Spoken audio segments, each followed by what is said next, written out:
looking at application of second TDS equation. We'll be considering reversible isothermal change of pressure.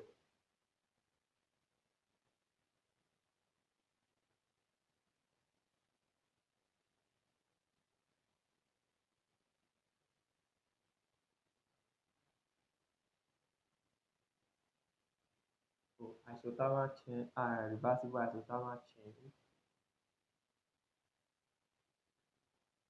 of pressure. Alright, so let's look at what is going to happen during reversible isothermal change of pressure to our second TDS equation. Alright, we know from our second TDS equation that TDS is equals to what? Is equals to Cp dt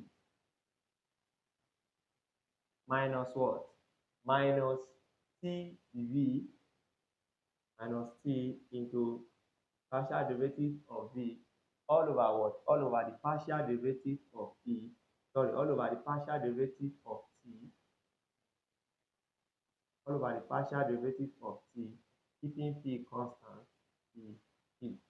Alright, so this is what we have. Alright, for reversible isothermal process, we should observe and we should know that during isothermal process, the T is equals to 0. Alright, so if the T is equals to 0, it means everything here will be equals to what? 0. Then TDS will be equals to minus T into what?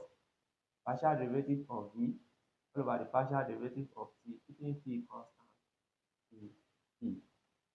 Alright, we should know that, you also know that from the second law of thermodynamics, that our TDS is equals to what? Equals to the Q, that is change in heat. This TDS is equals to the Q. Alright, so we can replace what we have here with the Q. So we are going to have the Q here to be equals to minus T into what? Into the partial derivative of V all over the partial derivative of T, keeping P constant, P. Alright, so now you are going to recall carefully from cubic expansion, which is denoted by beta. You should note that beta is equal to 1 all over V into what?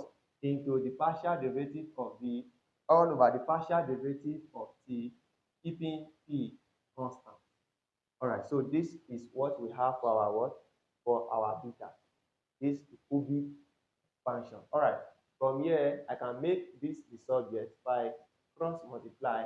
I'm going to have beta V to be equals to what?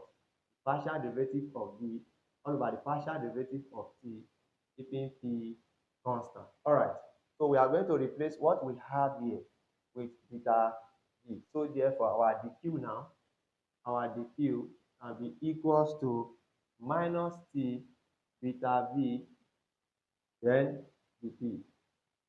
Alright, so the next thing we are going to do is we are going to integrate both sides of this equation. Alright, if we integrate, we're going to have the q to be equals to integration of minus T beta V dp. Alright, so if we integrate the q, we are going to have q to be equals to minus T beta V is a constant, so it's going to come back to the integration sign.